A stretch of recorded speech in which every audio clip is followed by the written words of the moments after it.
Hi,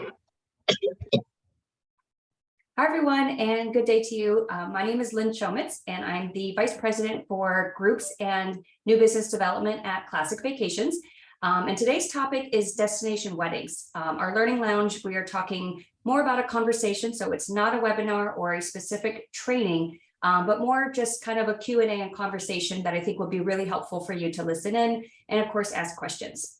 But with the demand in destination weddings with all of our hotel partners and the short turnaround we have from proposal to contract, in order to lock in your space and rates, there's several steps that you can take before requesting your proposals, just to ensure success and being ready to move forward.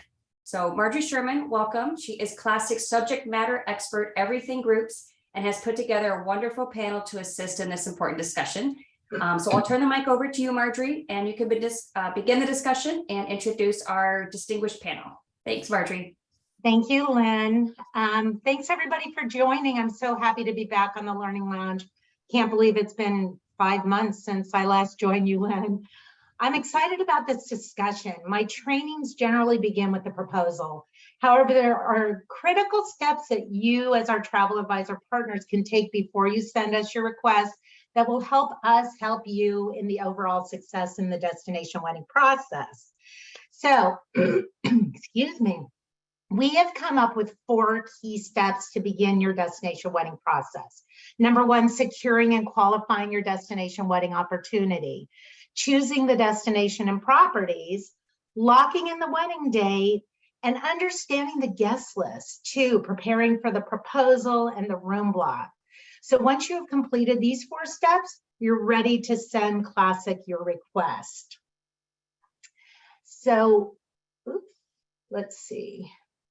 Okay, so here's my favorite part. I'm so pleased to introduce our panel. I've invited 2 of our successful travel advisor partners to join us today. First, Jackie Wachter, owner of Blissful Honeymoons and Destination Weddings, who's been in the destination wedding business for over 20 years. Jackie also has a large team of seasoned destination wedding agents. Plus, Amy Schwert, an independent agency owner of TravSpot. Amy began her destination wedding business in 2019 after finding her passion with honeymoons and romance travel. Same with me, Amy.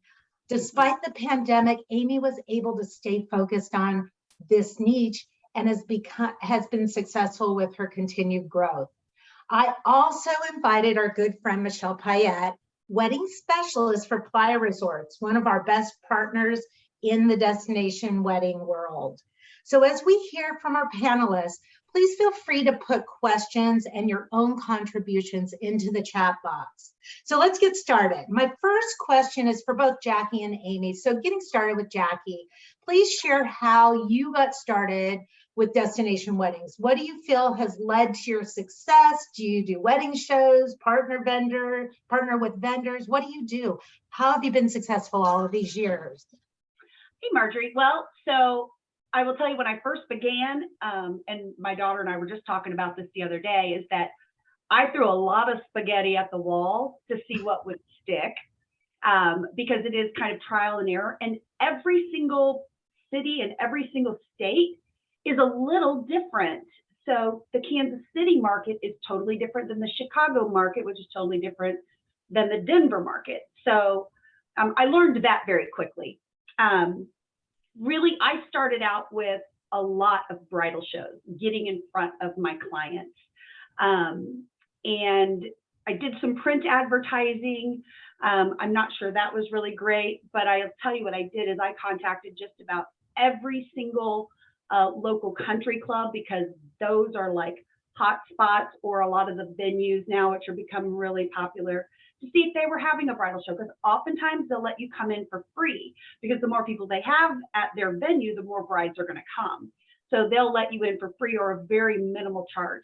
And that's a little more smaller, intimate gathering, and it's really nice to do it that way. I also went into bridal stores. I was at David's Bridal. I think I paid $200 a month to have a little table set up, where I'd go in every week and put my cards and little flyers and all of that. So it's just, I've always been trying to think outside of the box.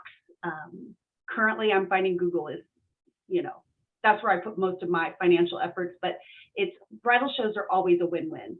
And if you break it down to the ridiculous, for me, most bridal shows, if I sell 2 honeymoons, everything else is gravy. So. Great. Okay, so Amy, how did you get started in doing destination weddings? And what's the secret of your success despite the pandemic? Plus, with your continued growth, I'm curious to know, do you do this all by yourself?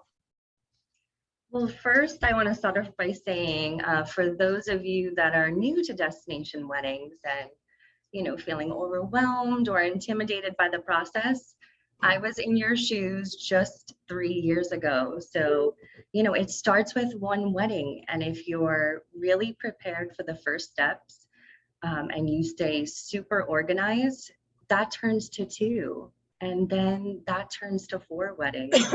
And that's really how it starts. Just being really prepared in the beginning and staying organized.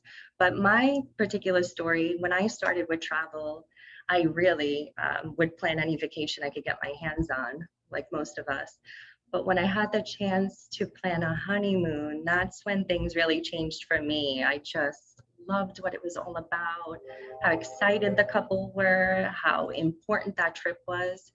And just, I felt like the relationship was a little bit different when you were planning a honeymoon with the client.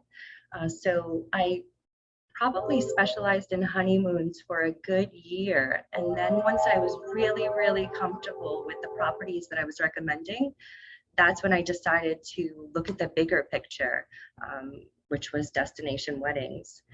But as far as my team, so now I have a team of 5 that supports me in the process after signing the contract. But when I got started, I was a one-man show. So, and that's totally normal. So for those of you that are just starting, you could do it on your own. It's as your business starts to grow, you need to grow with it, just to make sure that you're not compromising that level of service. Hey, Amy, didn't you tell me that your growth was due to more referrals than anything else? Yeah, so, pretty much everything at this point, which is amazing, is referrals. And that's a really great thing with destination weddings. You're working with brides, they're communicating. It's that generation. If you do a good job and you stay transparent with them and you're communicating well with them and you're setting them up for success with this and you're prepared, all of those first steps, they'll leave you an amazing review and they'll tell their friends, they'll mention you in a group. And that's really, how it goes from 1 to 2, 2 to 4, and the goals are endless. And on and on. Awesome. Yeah, definitely. Thank you. All right, so let's get started with the first step. So Jackie, back to you. Please share how you got started. Oh no, that was. I already told you how I got started. Oh, isn't that funny? I lost my question. So, now I got it. So what are your initial questions? Okay, so what are your initial questions for a wedding couple? Are there opportunities that you even turn down in the qualifying? Any red flags? How do you get started with your opportunity? Right. So we actually on our website for our initial contact have them fill out a form of a few questions that really help us kind of get an idea of what they're thinking. What dates are you looking at for your wedding? We ask, have you already looked at destinations? Are there any destinations you're very interested in and any destinations that you do not want to consider? That's a very important question because you don't want to spend a lot of time putting together a Cancun. And they said, but my girlfriend got married there last year. You want something different. So that's very important to know. Another one is to find out we'll find out how many guests they're expecting because that's going to rule in or out some of the properties. Plus, it also helps you think through because you'll really get to know a lot of the concessions and perks and benefits. And some are better for small groups and some are better for large groups. I find out if they have any children coming along. That's very important because you can't put them in all adult resorts. I ask them what their total budget all in for wedding and travel is. and what they feel comfortable asking their guests to spend.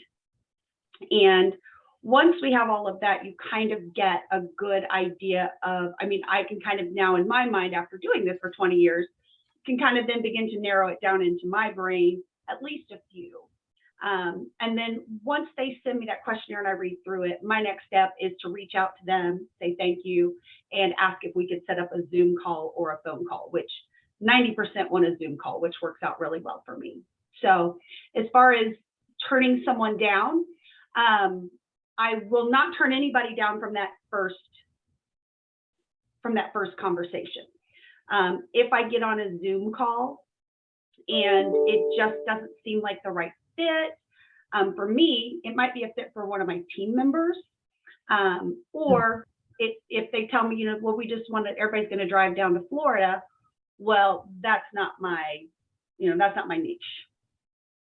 So you just really have to, sometimes you've got to be willing to part friends straight out of the gate, because if you take on something that you can't handle or that is going to be a burden to you and then you don't get along with the bride, that is just going to be bad business. You're going to get bad reviews. So you'll make a lot more money in the long term by turning some things down. Got it. How about you, Amy? What's your initial questions? Anything, in addition to what Jackie has talked about, but are there any opportunities you turn down? Any red flags? I'm kind of interested in what would trigger those red flags. Yeah, my initial process is very similar. We start with the digital form, just gather that basic information. So my goal with the initial questions is just to get as much of that initial information as possible so the process just flows smoothly and there's no going back and forth. So a lot of the communication with the resorts in the beginning, they want to know the full name. So when you're communicating in the very beginning, don't just get the bride's name, get the bride and groom's name, their full name, just as much as possible to keep that flow, going smoothly. And also keeping in mind, they're maybe working with other TAs in the beginning. So you want to make sure that you're showing you're organized and efficient right from the start. Most of the time they're feeling out a couple of agents to see who's the best fit for them.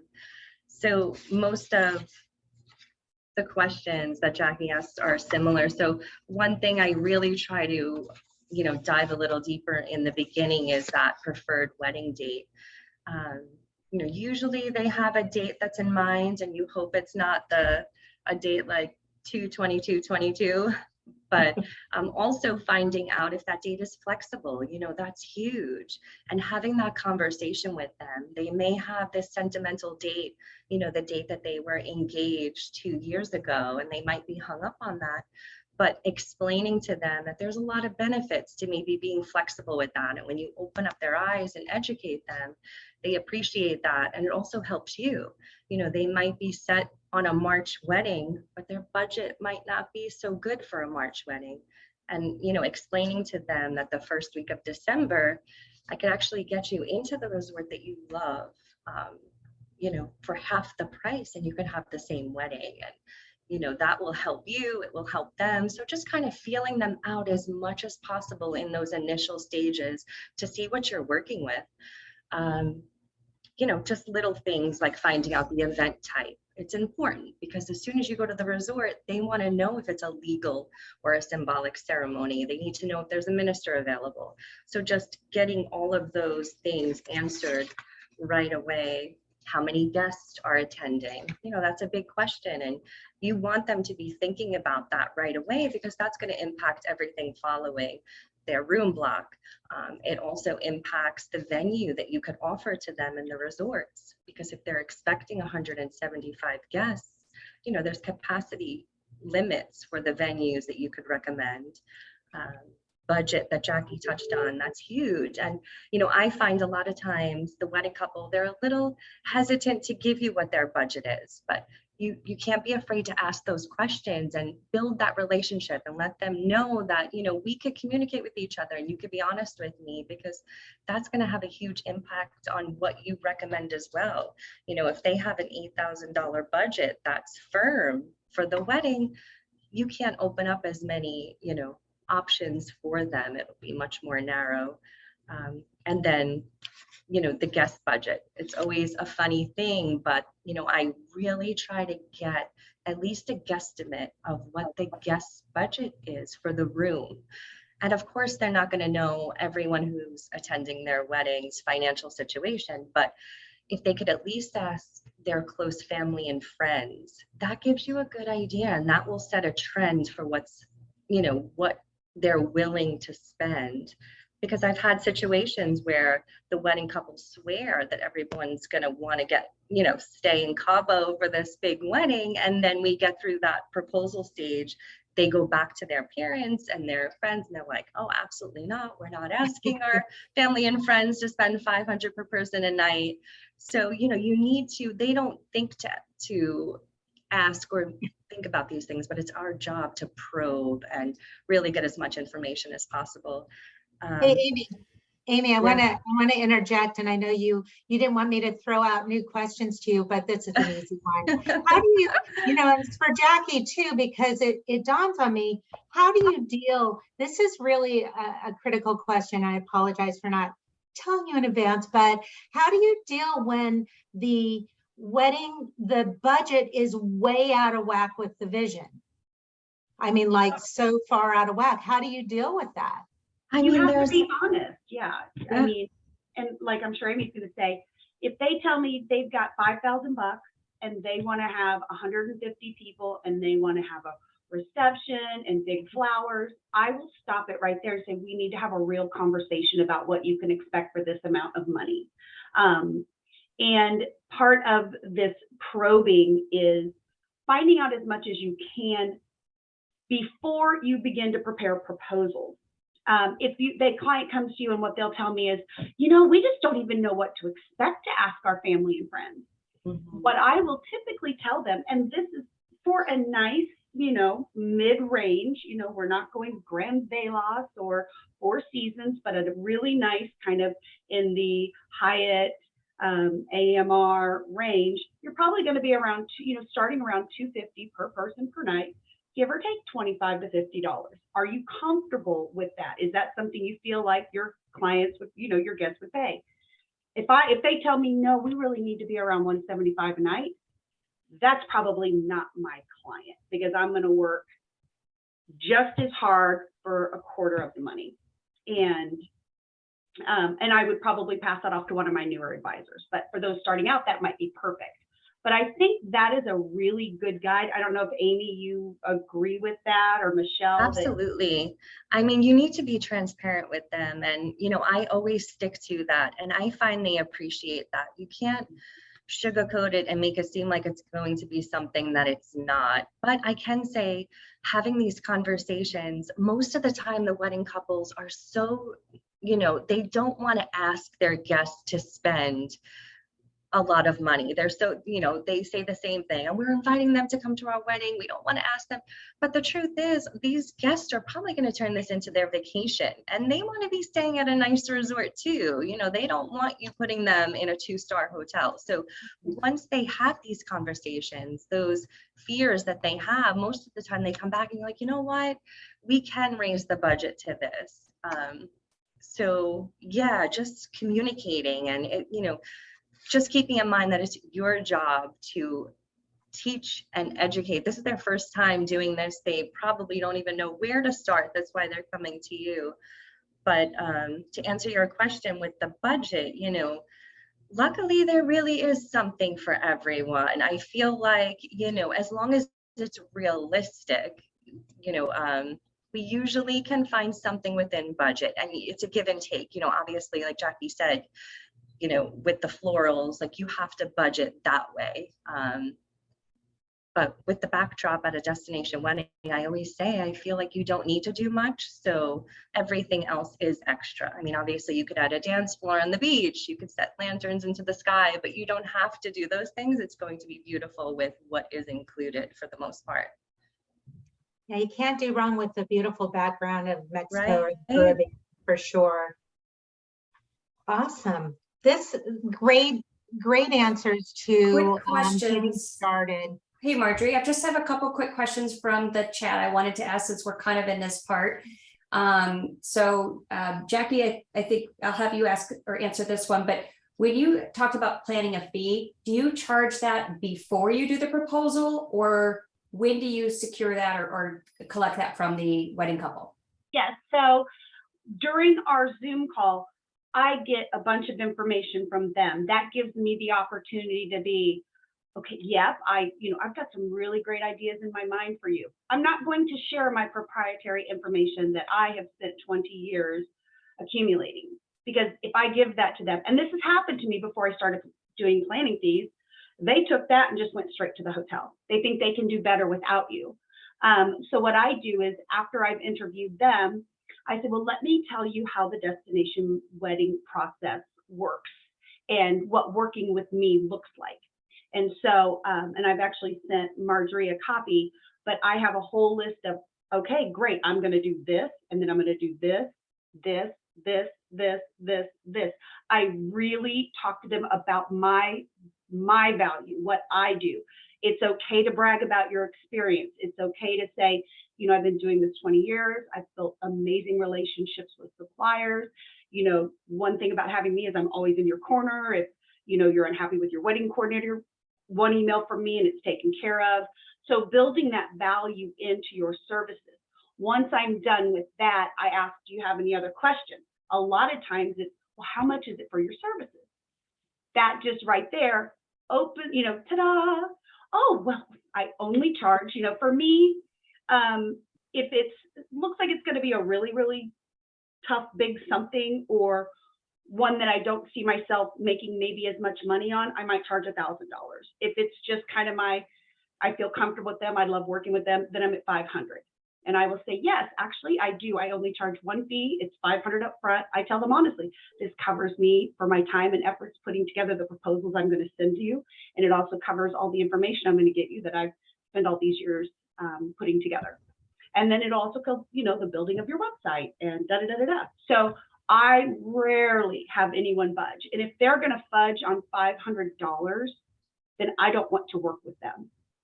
Or they're going to request proposals, like you said, from 3 or 4 advisors, but they're not going to pay 3 or 4 advisors $500 to get similar information. So I think that does kind of get rid of the people that are just kind of, asking for information, but not valuing your time. So that's perfect.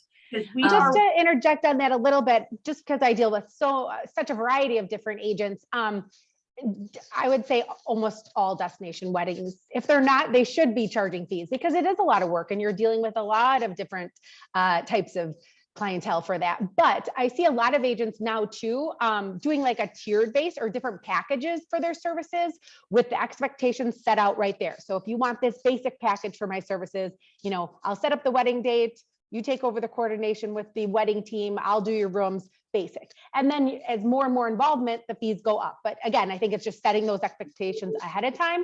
And then, like Jackie said, showing the value for each of those, so there's no confusion, but going all the way up to, some people have packages where they come along on the destination wedding. So they have you as a point person there for everything. So there's so many different ways to do it, but I fully support that you should be charging service fees for these destination weddings. They're a lot of work.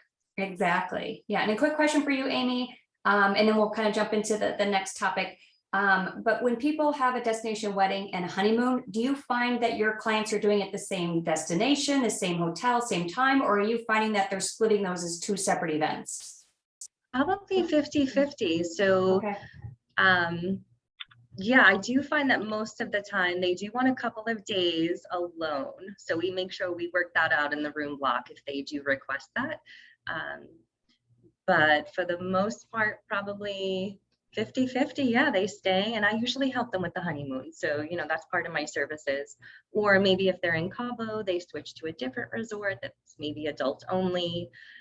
Maybe if they really had their heart set on adult only, but kids ended up having to be invited, we could kind of use that as a way to make them happy with the honeymoon and get both of them in. It varies. That's always a good, I see this more and more these days as well, especially when you're getting into that budgetary conversation about the guests versus the vision, is they want their guests there. So maybe it's one type of property that they have that destination wedding. and you add, okay, we're going to move you to your wonderful honeymoon property afterwards. That way they get the best of both worlds. And they love that idea, and they don't normally think of it. So when you present that to them, they're like, you know what, that is a great idea. We could skip off here, and and they don't have to hop on a plane. Although sometimes they do totally change destinations, but for the most part, they stay in the area.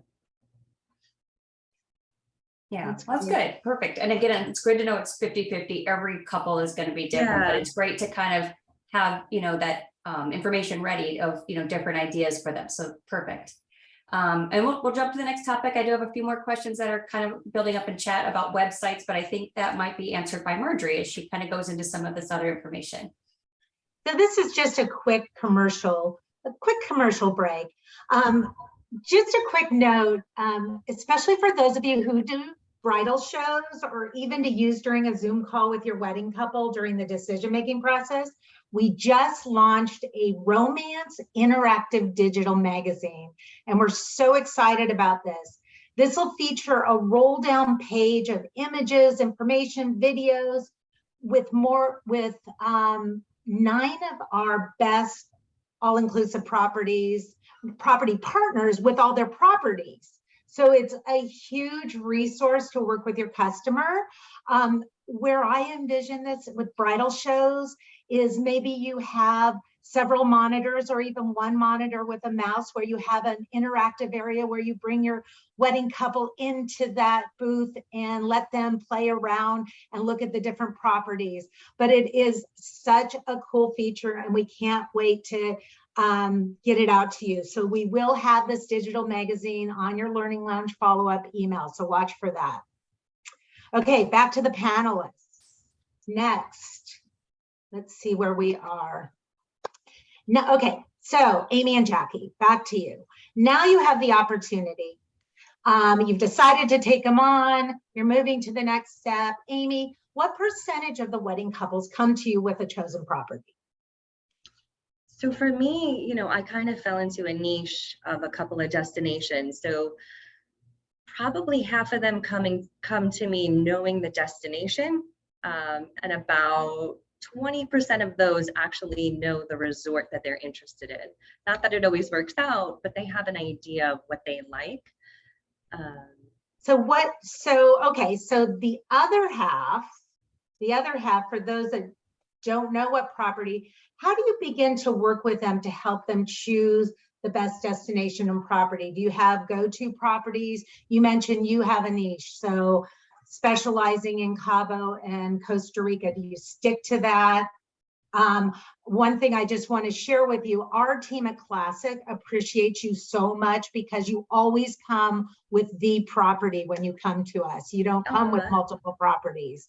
So we really appreciate that. So how do you get started with those that have no clue? Yeah, I actually kind of have fun with this stuff. Like, I approach it as if you're solving a riddle or a puzzle, and you're going to get lots of bits of information from them, but it's really up to you to piece that together and figure out what is the best option for them based on, the information that they're giving. So some of the things that I'll ask are, really hones in on the resort vibe and the style of the resort, because that's really the first step before you start thinking about anything else.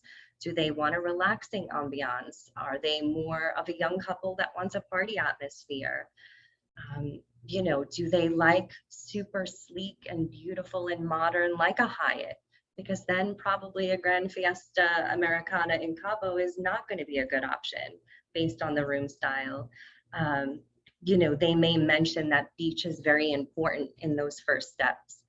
So I need to find out, is it a pristine beach? Like, does it have to be an expansive white sand beach? And if it is, then I know Costa Rica probably won't be the best option.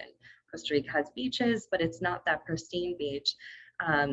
Things like distance from the airport. For a lot of couples, that's huge. So if they're looking at Jamaica, you right away, we need to look at Montego Bay and not Negril or Ocho Rios. So just picking and getting as much information as possible with this. This is what helps me speed this process up, go from proposal, get them resorts that they're going to love. You know, is entertainment important? Is food important? Some couples are like, no, we just want strong drinks. We don't care about the food. Other couples are like, food is number one. We're foodies. You know, that's important. We all know not all inclusive resorts, you know, are Michelin starred restaurants. So based on each couple, you really have to piece and put together what they're asking, you know, to figure out what's best. And then based on all of that information, I put together a full proposal based on their budget, based on what I think is a good fit. And usually by this point, if you're asking enough questions, you're gonna get a couple that they're like, wow, that's perfect. And that all helps. It helps to keep the process going quickly, smoothly, and moving right along. Awesome. How Yeah. about you, Jack? How about you, Jackie? What's your process? I mean, you've been doing this for so long. Are you like Amy? Do about 50% come with the property, or are you working with the each couple to determine that from the beginning? Yeah, I rarely have a couple that knows exactly where they want to go. Very rarely. They will say, well, my friend got married here, or my friend told me about this resort that they loved. But what I know is what their friend loves may not be what they love. And I get the question all the time, well, what's your favorite? And I may have a totally different taste than you do. So you have to take yourself out of the equation. And much like Amy, it's that probing, it's that asking. And I ask about the guests. I go, so do you guys want something big with lots going on? Are you looking for something like smaller and intimate where it just kind of feels like you're all together? Or do you want something somewhere in the middle? That's always a big question. I always ask, have you looked at properties? What have you looked at? What did you like? What did you not like? Those are very, very important questions to have. As far as my proposals, I will do no more than 3 initially. If they're kind of all over the board willy-nilly, I will send probably 3 very different properties. So I'm able to get them to then hone in on what they like. So, you know, I may send a bigger Hyatt, I may send a Palace, and I may send like an Azul, you know, big, medium, small. And then different vibes, you know, super modern, or, you know, like I said, if they love that sleek, if they showed me and they said, well, we really love the Hyatt in Cabo, but our friend got married there, we don't. I already now know in my brain the aesthetic that they are looking for. That is super important. And then as far as my proposals, I give them a lot of really great information. I always send the wedding package information.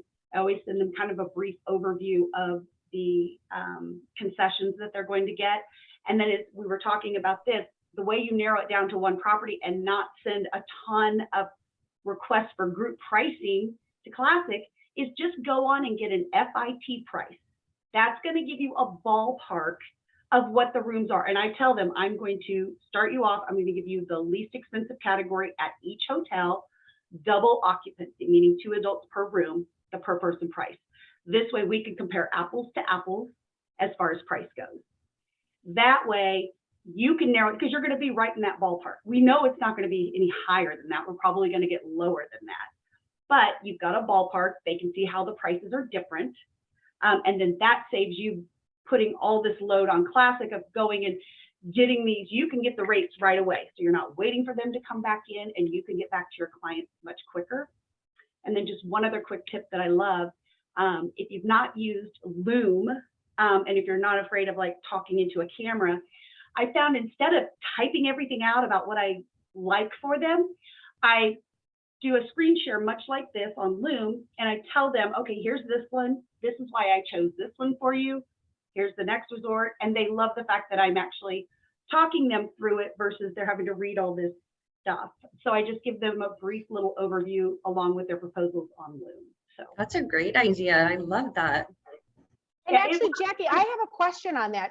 Just because I see more and more agencies using the Loom, and I'm not overly familiar with how it works. So I know you record it. Does it expire after a time, or is that link just always live and they can go back and listen and share it? They can go back and listen, and it's, you know, we're not that far, but it's a really great way also to convey information to the guests. So even though you didn't get to have a one-on-one with them and everything, it's a great way for them to know your face, know your voice, know who they're working with. And when you send out travel documents, if you just include a little Loom video, they love it. It's just that little extra over the top, little extra thing that you do that nobody else would have done. I love it. And that's where the value falls in. And then your bride and groom are like, oh my gosh, you made this so easy and amazing for our guests and blah, blah, blah. And the guests love it. And then of course, and like Amy said, then it's just referral after referral after referral. And let's be honest, sometimes when you read something, it goes, you just kind of read through, you're not paying attention. Exactly. But when you're visually watching, so I love that. That's a great tip. That is a great tip. Lynn, did we lose you? Oh, she just turned her little video off. Okay, for those of you, okay, another little CV commercial. For those of you who don't know about this great tool, and you could even use Loom to feature this. I love all the ideas of communicating with your customer. So Classic has a tool for the decision-making process that you can use called the custom proposal. So this allows you to pull in hotels, picture galleries, information very simply on Classic. You can find a tutorial on Classic Assist to set up your private label for branding, as well as how to create a custom proposal. And I love how interactive a link. So you're creating a link, you're pulling these hotels side by side. You have a place to put your information in, your branding, so that it's branded to you. And it's interactive as well, because you send the link to your customer, or you could share it on Zoom, you could share it through Loom, and you can take them through the options. And the interactive part is, let's say they decide against a property, or you want to add notes, you actually will be able to do that in Classic Assist, and they can just refresh and see your new property that you're offering and new notes. Also, moving, don't quote me when, but I've been told that we're going to even take our custom proposal. We've had this for about 10 years. It's a great tool. We're going to take it to the next level, where it'll be interactive between your customer, where your customer will be able to add items and questions to it, and you'll be able to have that information on your end. Also, about a couple of years ago, we added a new feature where you can customize a block. So if you have wedding information that you've reached out to share with your wedding couple, along with the different properties, you can add a little block on the wedding information as well. So let's, I'd like to ask you, Michelle. Michelle. So anyway, first of all, thanks for joining us. Michelle was a BDM for Playa for a lot of years, and I'm so excited that she's taken on the role of Destination Wedding Cell. Please share with us what Playa offers to educate the travel advisors to assist in choosing the best property in their qualifying process. Do you have suggested questions for our advisors to ask the wedding couple in property decision-making that maybe Amy or Jackie have not brought up? Yeah. Absolutely. And Amy and Jackie, I mean, they're obviously very good at what they do, because those questions that they ask are so spot on and so important. The more information you can get, the better, right? A lot of times we'll find couples will see these beautiful pictures of maybe Hyatt Ziva Cancun or Cap Cana, and right away they reach out and they say, you know, I want a quote on that, with no knowledge of, do they have a rooftop? What beach locations? How many people can they accommodate? All of those questions that need to be answered ahead of time. So we're all about, you know, obviously time management, right? Agent, the tour operator, hotel, we're just trying to make, you know, the most of our time. So having all that information up front it's crucial. So we've really tried to, you know, give as much tools as possible for the agents to really hone in and to get those answers. So again, we'd have people reach out saying, oh, they want to do a rooftop wedding here. Well, we don't have a rooftop. You maybe should have looked at that before you contacted us, you know. So saving those conversations. And one tool that I love, and was a result of just so many of that back and forth questions, is each one of our wedding teams on site they created these wedding presentations. They're just PowerPoint presentations. We have them all housed on our agent site, which is agentcashplus.com. Everything agent related on there. And again, I know other hoteliers do similar things, but just to give you some ideas of the tools we have, those wedding presentations are fantastic. So essentially what it is the wedding team have put about 5 or 6 slides giving you a general overview of the hotel, how many rooms it has, different room categories, restaurants, talk about the beach, give a general idea, 5 or 6 slides on the property. Then the next however many slides shows a visual picture of every single venue that we have at that specific property. And it will list, so it'll give you that big, beautiful picture, but it will list how many we can accommodate for a cocktail hour, how many for ceremony, how many for reception. So these are complimentary to use and they're available to download for every single one of our properties. So you can go through and kind of use these and say, well, okay, they have a large wedding, 150, which ones are going to help us work for that style or size of weddings. So again, I love to see agents using those presentations, and maybe they've had a wedding there. They'll personalize it and throw some slides in of their presentation so they can kind of create it and make it their own. But at least it's a good shell and gives you so much good information, occupancy levels, size of the resort, all of that. And it again will show if we only have beach options, if we have rooftop, if we have grass options, all of those. So I would say those presentations are great to get those questions ahead of time. All of our packages are on our agent site as well. So you can see, our 3 different standard packages we have, as well as the upgraded ones or ones with more the occupancy and people. Great question. I was so happy that both Amy and Jackie said this is budget. So using your tools to find those FIT rates to see if it's even in the realm of their budget. Again, so many times we have somebody reach out to Classic, reaches out to us only to then find out, well, there's no way they can afford this. So really, really, it's all about qualifying. And again, the best way to do that is look at FIT rates. And again, could be lower, could be higher, but that's a great, great ballpoint. And then lastly, one of the best tools that we have is our wedding calendars. Because we know with the wedding calendars, you can check availability right there at your fingertips. So that's on our agent site. So even if you have that client in front of you and they're gung-ho, they have bought into everything you're selling, you've given them their price, they're like, yep, that's in our range. You can check availability for the actual wedding right on our wedding calendars. So it'll tell you the dates are available. It'll show you morning, afternoon, and evening because we only do 3 weddings a day. And you can submit a request right from there without even calling or emailing our weddings department. I know right now, especially, we hear this from everyone, like response times from certain wedding departments and everything, that's a big holdup. So using those tools that we have available right on the website really, really helps you move the process along that much faster. Thanks, Michelle. Yeah. It's so important for those of you who are new and learning about all the properties, taking advantage of the programs that our hotel partners offer, their webinars, their specialist programs, their websites, their resources, so important. And there's so much out there. So Classic did, one thing I'll share with you, Classic did a virtual product showcase last year, like 3 or 4 hours with our all-inclusive partners. And you can find that on the No Zone, just to learn about the different properties and differences, just to get you don't have to have been there.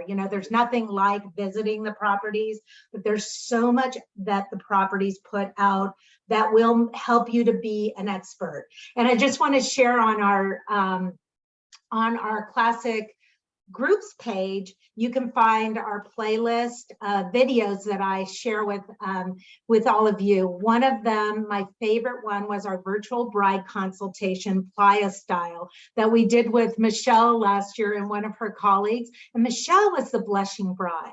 So don't miss that recording.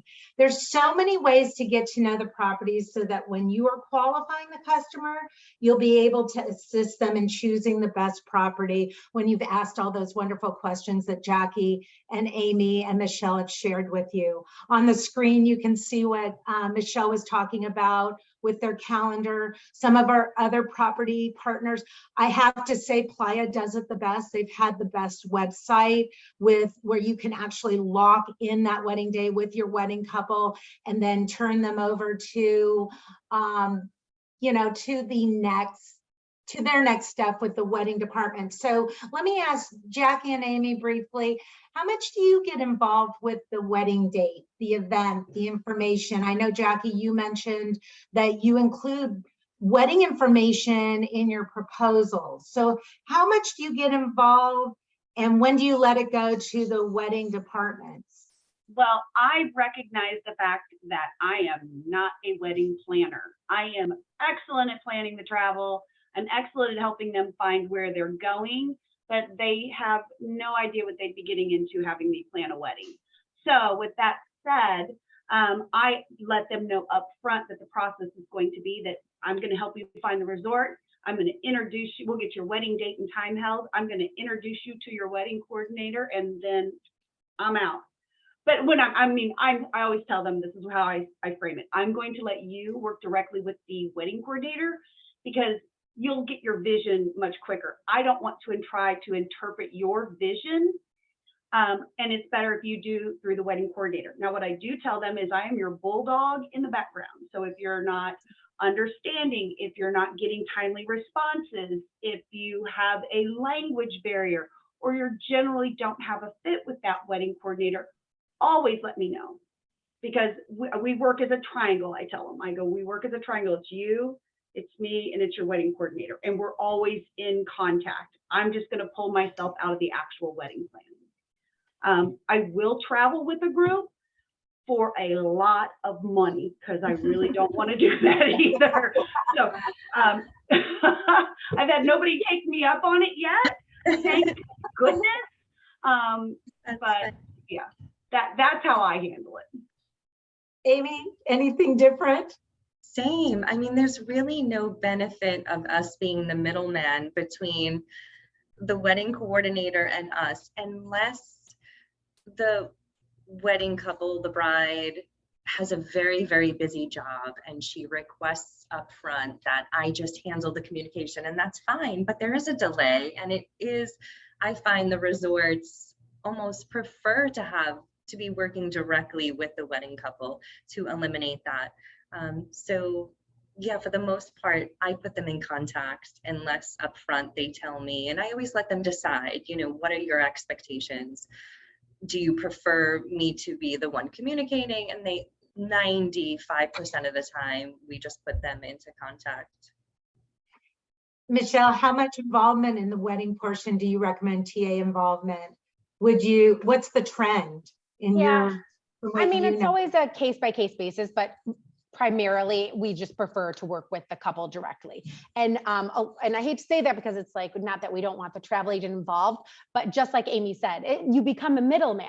And Jackie, I love that bulldog in the background. That is like, that's a really great way to put it, because you want them to know that they do have you there if they need, you know, if there's response times or just miscommunication. But yeah, we're always about time management, and that is you waiting to get an answer to pass along to us and go back. It's just unnecessary steps. I do have a lot of agents that like to be copied, you know, CC'd on everything just for their own files. So if there is an issue, they can go back and go through those. That's completely fine.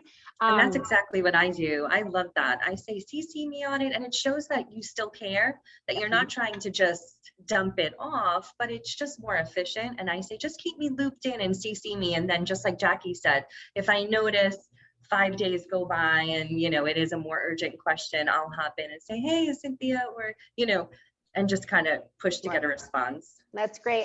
And again, going back to like, say, this wedding calendar that's still up here, when you submit a request from this, they'll ask you questions on the form. So we'll just take general information as far as like the couple's name, the date, time, etc. And then it'll have a form for you to put your agency information. But right on there, we ask, who do you want the primary contact to be? And if you put the bride right on there, even though you have your agency information's on there, even if you never even talked to our wedding department, because you're the one who submitted that, we pay you commission, even though you may never talk to our weddings department. So that's another nice part of this wedding calendar, is it links you to the wedding. You brought it to us, so we'll pay you the commission, even if you never talked to us. Yeah, and I always recommend that to you all, the advisors, because as long as you initiate with many of the companies, as long as you initiate the contact with the wedding, you can get commission. But you can also ask. And then it's always a great process to let the wedding couple plan their special day directly. Let's move to the last topic. I know we're going a little longer than I expected, but great conversations and so appreciated. So the last topic, number 4, many of you who have taken my Friday trainings, as well as our Learning Lounge back on April 12th, and if you weren't on the Learning Lounge back on April 12th, it is in the Learning Lounge playlist, but it's about the thoughtful room block. So as Lynn mentioned when she introduced our topic, with the great demand in destination weddings, we're finding right now that the availability for deviations, securing additional rooms outside the room block is getting more difficult than ever. Think about this: you lock in the wedding and you build the website, and the guests start booking maybe a month, 2, 3 months later. By then, if that room block isn't, for the most part, the right room block, or what I call the thoughtful room block, you may have trouble with deviations if space is sold out, or if prices have changed. So so I know I talk a lot about it. Please watch that Learning Lounge. So Jackie and Amy, what is your process in choosing a room block? Do you have questions or steps in beginning the process to handle the guest list? How do you make sure that you come up with a proper room block? Jackie, I think you have a formula that has always worked for you. Yeah, I have found that the first thing I do is, once we've got the wedding date and time held, as we were doing it, I'm like, really start thinking about your guest list. And just like any of us, you can identify from your guest list the people that are 100% coming. So what I tell them is, take your guest list, pull the people that you know are coming 100% and put them aside. We know we don't need to worry about that. And then assume about 25% of the rest of your guest list is going to come along. Then we'll see how many rooms that is. And I didn't used to say buffer it, but I do say buffer it for maybe add another 5 rooms. You know, if we're holding 45 rooms, maybe we just hold 50, and we can, it's not that hard to drop 5 rooms. But what you don't want to do, and that's a conversation you have with the couple, because their deposit gets bigger the more rooms they hold. I know that Classic may only charge a $50 deposit per room. I charge a $150 deposit per room. And just side note, if they cancel completely, I'm keeping that. So I'm paid for all my time and effort. But that formula has been very, very successful for me within about 1 to 4 rooms. Great. Amy? Yeah, so this step I feel like is the most important, and you really, really, really need to be mindful with this piece, because I feel like this can end up being the biggest headache in the end. So without taking too much time, I put a lot of thought into this, and I make sure that, just like Jackie said, we're explaining this to them, how this looks. A lot of time wedding couples come and they'll say, oh, we'll just hold 15 rooms for now, and then we'll add more if we need it. Well, when I started, that might have worked. Right now, just like Marjorie was saying, you can't bank on that anymore, the rooms being available. You really need to hold what you need. The same thing with nights. A lot of times the wedding couples think that their guests are only going to come for 3 nights, and they'll say, let's hold all the rooms except ours for 3 nights, when in reality, that's not going to be the case. A lot of guests will stay 5 nights. So just talking them through that, and depending on the couple. So you also have to take a step back, because every wedding couple is different, and see where they are, where their head's at this point. If they're completely overwhelmed with just selecting the resort and the wedding date, you have to handle it a little bit different, because the room block can be a turning point where they get so overwhelmed that they're just like, I can't even handle this. And I've learned that. But if they're in a good place, and if you've taken the right steps getting up to there, and I get better and better every time I do a wedding, a great thing to do is actually have them send out a little survey monkey or a quick Google form, or maybe, however they're communicating. A lot of wedding couples now have a private Facebook group, and they could set up a quick little poll, because at this point you do have the rates for the resort. And if they just do like a screen grab of the rates and say, if you were to come, which room would you potentially want, without being pushy and requesting their RSVP at that point. And we'd be surprised how many people actually, put some time into thinking about that.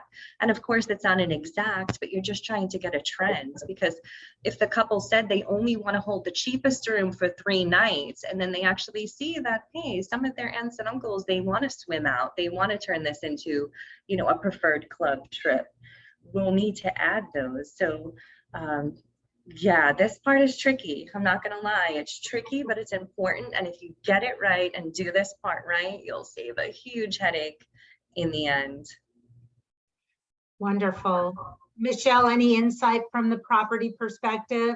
Yeah, those are both great processes. It's a tricky one, because, a lot of people, especially newer agents to destination weddings, they feel like, oh, well, we better protect ourselves and hold all these rooms. And you're kind of setting yourself up for failure there, because if you have all these rooms holding, and you pay attention to the attrition dates and everything, and then release a ton of rooms to the hotel, you're kind of forcing the hotel to run a sale, because now they have all these extra rooms that they were not counting on for or forecasting for. So now they're going to run a sale. And then what do they want to do? They want to price match. So you're kind of setting yourself up for failure by over blocking. But to Amy and Jackie's points, like, especially right now, we're running into major inventory issues. So if you're holding too many and you're like, oh, well, we'll just add once we have these 15 rooms, hotels are selling out. I mean, like crazy, they are selling out. So really, whatever your process is going to be, and you'll kind of learn, trial and error, just like I'm sure Jackie and Amy have, what works for you. But you do have to have some kind of system, because this is, again, why that client is coming to you, because you're the expert on how to kind of figure this out. Excellent.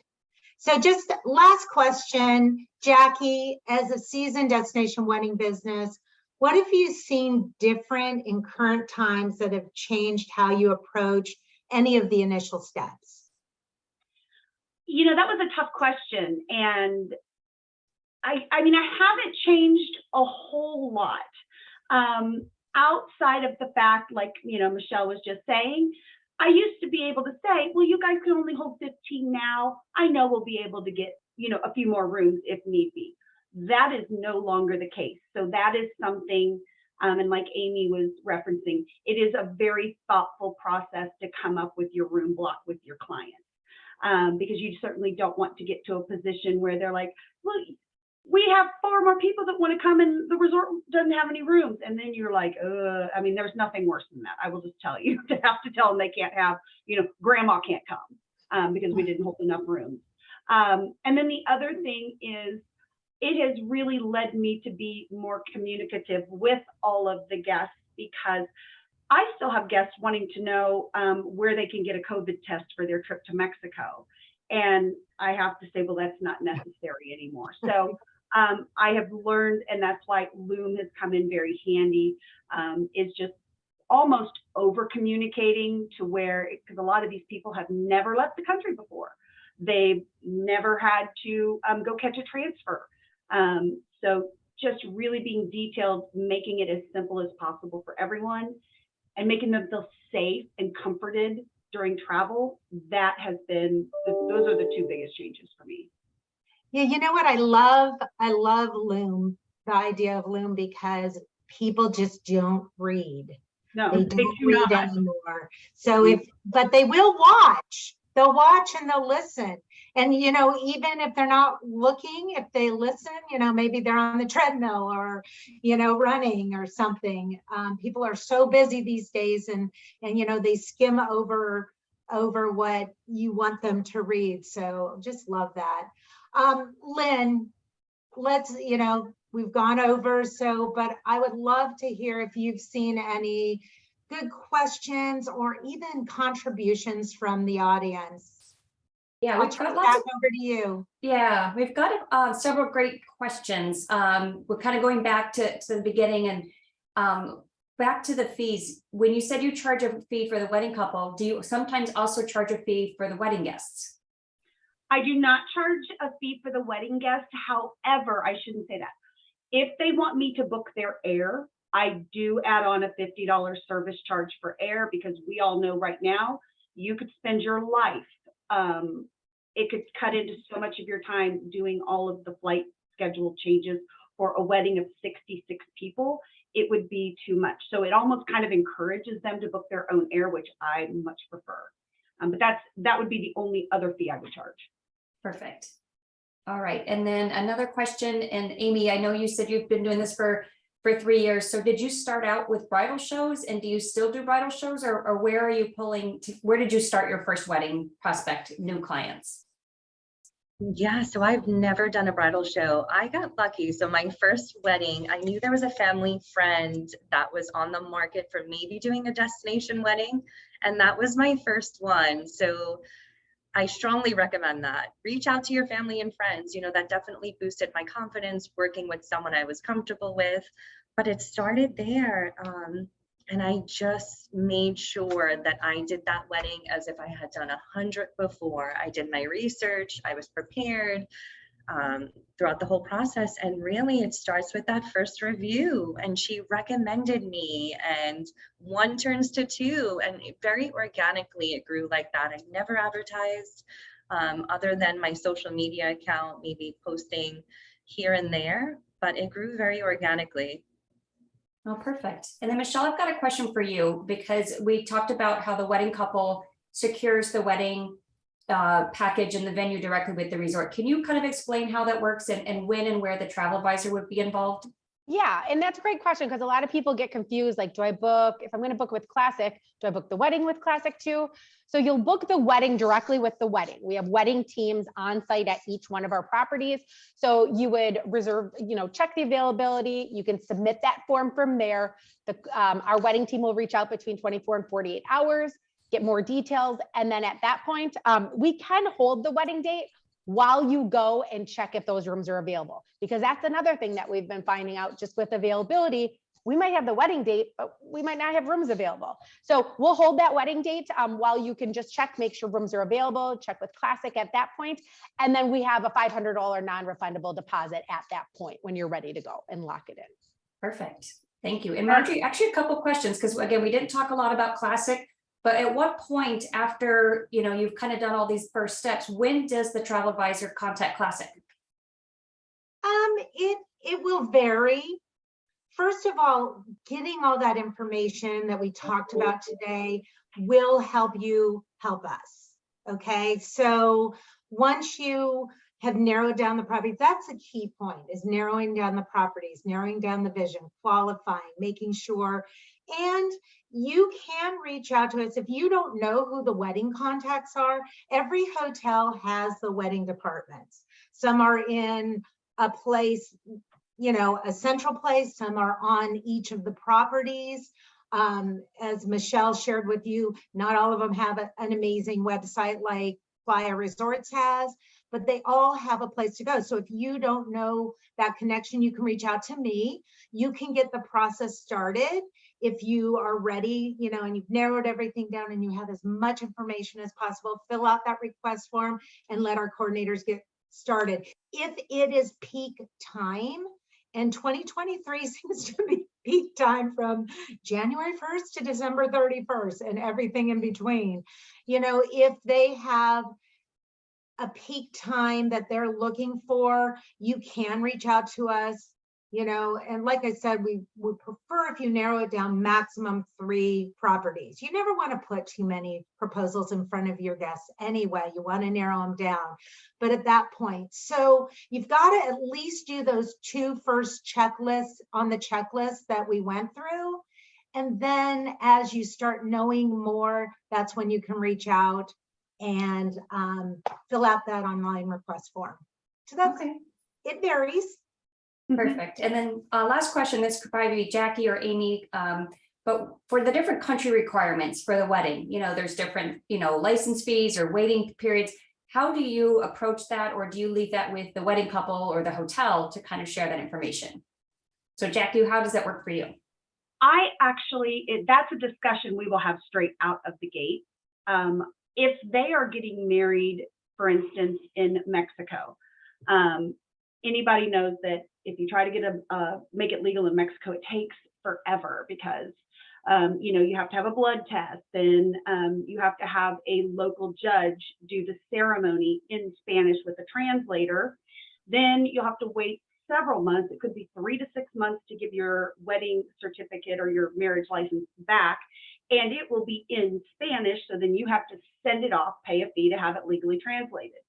What I always tell them is I recommend that you do, I call it, get the paperwork done here. That then doesn't take the romance out of the wedding. You just get the paperwork out here, done here, and then you go have your wedding. That way, when you get back, you are married. But in some of the other countries like Jamaica, super easy. It's all in English, you know, no big deal. Same with St. Lucia. Any English speaking, it's pretty simple. So they don't really need to. They may have to wait a little extra long on that marriage license. So I really encourage most to just get it done before you go here. And then when you get back, you can start changing your name and getting on each other's insurance. And I found by calling it get the paperwork done, as opposed to we'll get married legally here first. I say get the paperwork done first here. That way. Does that mean get married here? Yes. And that's what I tell them after the fact. But that then they're not fooling their guests, you know, because someone will be like, but then they're coming and it's not. No, it is. It's an actual wedding. That's where you commit to each other. Signing a piece of paper is not committing. If you then, because then you could leave all the romance in the wedding for them, because that's a question I get all the time. And when you explain it that way, when you frame it that way, it really makes it a much easier decision for them, because then they can then validate doing that and feel good about it. I love that. That's Yeah. great. I love that too. And it's, you know, everything we've spoke about is just about explaining and being transparent with them, and they appreciate that.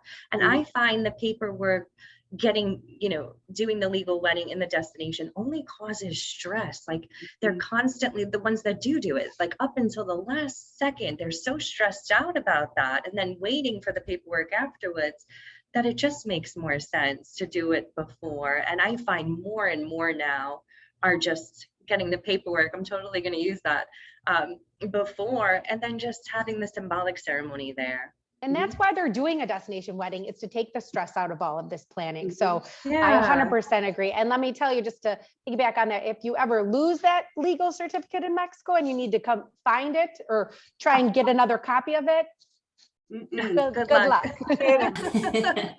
Not happening. Not happening. And 9 times out of 10, DHL, who they use, loses it. I mean, I can't tell you. It seems like every time it gets lost. DHL, well, it didn't get picked up. It's just like, no. So I have one right now where it's lost, and we're trying to figure out where it is. So yeah, definitely push, or at least explain to them about doing it before. Perfect. And then there were a few other questions in regards to like deposits and how soon you do room blocks, but I'll save that for Marjorie in our follow-up, because a lot of those will depend on the brand. It'll depend on how close in the wedding is. But again, we did record today's session, so any of you that joined late, you will be able to watch the playback. But we will also send out our Friday follow-up email to make sure that you've got all the information and the resources for today's panelists. So Another question that came up, and I will follow up with you as well, is certifications to be a destination wedding specialist. I know of a few programs, but Jackie or Amy or even Michelle, do you have something specifically that you offer to the advisors to kind of get more training beyond just our learning lounge today? So Jackie, how about you? I know that you, I'll start with you again.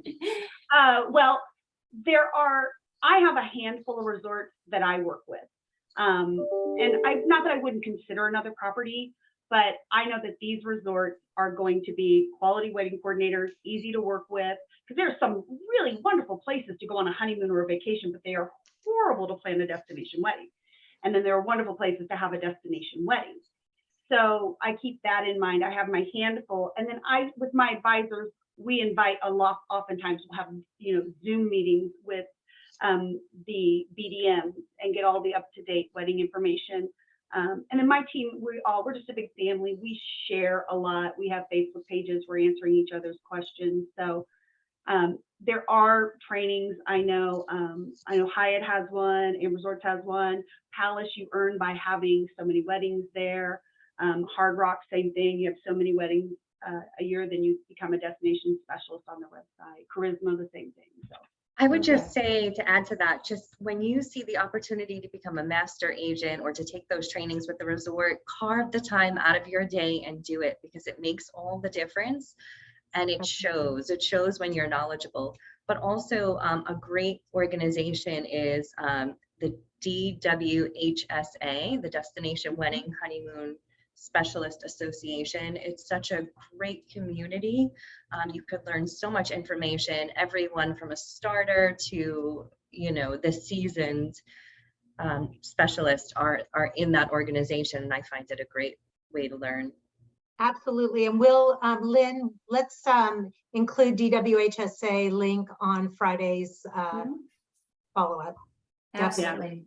All right, well, I'm gonna close it out because we already went over time, but thank you to Amy, Jackie, and Michelle, and of course to Marjorie for sharing. There's a lot of great compliments, and there's all sorts of additional resources that people picked up spending time with you today. So thank you again, and we'll see you soon. Thank you, everyone. Bye. Bye, guys. Thanks, guys. Have a good week.